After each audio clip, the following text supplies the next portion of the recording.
ಗೊಣ್ಣೆ ಹುಳುಗಳು ನಿಮ್ಮ ಹೊಲದಲ್ಲಿ ಒಮ್ಮೆ ಬಂದ್ರೆ ಮುಗಿತು, ನಿಮ್ಮ ಇಡೀ ಬೆಳೆಯನ್ನ ನಾಶ ಮಾಡಿಬಿಡುತ್ತೆ. ಅದಕ್ಕಾಗಿ ಇವತ್ತಿನ ಈ ವಿಡಿಯೋದಲ್ಲಿ ನಾವು ನೋಡ್ತಾ ಇದ್ದೀವಿ ಗೊಣ್ಣೆ ಹುಳುವಿನ ಜೀವನ ಚಕ್ರ. ಇದರ ನಿಯಂತ್ರಣಕ್ಕೆ ಜೀವನ ಚಕ್ರವನ್ನ ಅರ್ಥ ಮಾಡಿಕೊಳ್ಳೋದು ಅತಿ ಅವಶ್ಯಕ.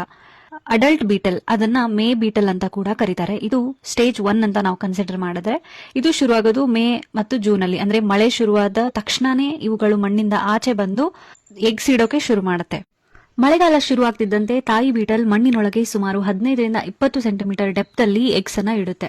ಒಂದು ಅಡಲ್ಟ್ ಬೀಟಲ್ 20ರಿಂದ 40 ಎಗ್ಸ್ ಅನ್ನ ಇಡುತ್ತೆ, ಅದು ಒಂದೇ ಸಲಕ್ಕೆ. 1ರಿಂದ 2 ವಾರಗಳಲ್ಲಿ ಈ ಎಗ್ಸ್ ಎಲ್ಲ ಒಡೆದು ಅದರೊಳಗಿಂದ ಲಾರ್ವಾ ಅಂದ್ರೆ ಸ್ಟೇಜ್ 2 ಆಚೆ ಬರಕ್ ಶುರು ಆಗುತ್ತೆ. ಇದು ತುಂಬಾ ಡೇಂಜರಸ್. ಇದು ಸಿ ಆಕಾರದಲ್ಲಿ ಇದು 3 ಪ್ರಮುಖ ಸ್ಟೇಜ್ ಅಲ್ಲಿ ಇದು ಬೆಳವಣಿಗೆ ಆಗುತ್ತೆ. ಇದು ಟೋಟಲ್ 3 ಮಂತ್ಸ್ ಟೈಮ್ ಅನ್ನ ತಗೊಳುತ್ತೆ. ಸೊ ಆ 3 ತಿಂಗಳವರೆಗೂ ಗಿಡಗಳ ಬೇರುಗಳನ್ನ ಕತ್ತರಿಸಿ ತಿಂದು ಹಾಕುತ್ತೆ. ಸೆಪ್ಟೆಂಬರ್ ಇಂದ ಅಕ್ಟೋಬರ್ ಅಂದ್ರೆ 3 ತಿಂಗಳ ನಂತರ ಗೊಣ್ಣೆ ಹುಳು ಪ್ಯೂಪಾ ಸ್ಟೇಜ್ಗೆ ಕನ್ವರ್ಟ್ ಆಗುತ್ತೆ. ಇದು stage 3 of its growth. And 2ರಿಂದ 3 ವಾರಗಳು ಮಣ್ಣಲ್ಲೇ ಇದ್ದು ನಂತರ ಅಡಲ್ಟ್ ಬೀಟಲ್ ಆಗಿ ಕನ್ವರ್ಟ್ ಆಗುತ್ತೆ.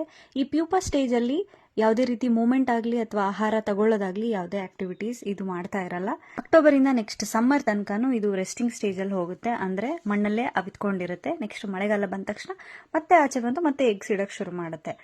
ಅಡಲ್ಟ್ ಬೀಟಲ್ಲು ಬೇರುಗಳನ್ನ ತಿನ್ನಲ್ಲ, ಅದು ಗಿಡಗಳ ಎಲೆಗಳನ್ನ ತಿಂದು ಗಿಡಗಳ ಎಲೆಗಳನ್ನೇ ತಿಂದು ಬದುಕುತ್ತೆ. ಅಂಡ್ ನೈಟ್ ಟೈಮ್ ಜಾಸ್ತಿ ಆಕ್ಟಿವ್ ಆಗಿರುತ್ತೆ. ಇವುಗಳಿಗೆ ನಾಕ್ಚರ್ನಲ್ ಇನ್ಸೆಕ್ಟ್ಸ್ ಅಂತ ಕರೀತಾರೆ. ಇದರ ಕಂಟ್ರೋಲ್ ಮೇಜರ್ಸ್ ಅನ್ನ ನೆಕ್ಸ್ಟ್ ವಿಡಿಯೋದಲ್ಲಿ ತಿಳ್ಕೊಳ್ಳೋಣ. Thank you for watching.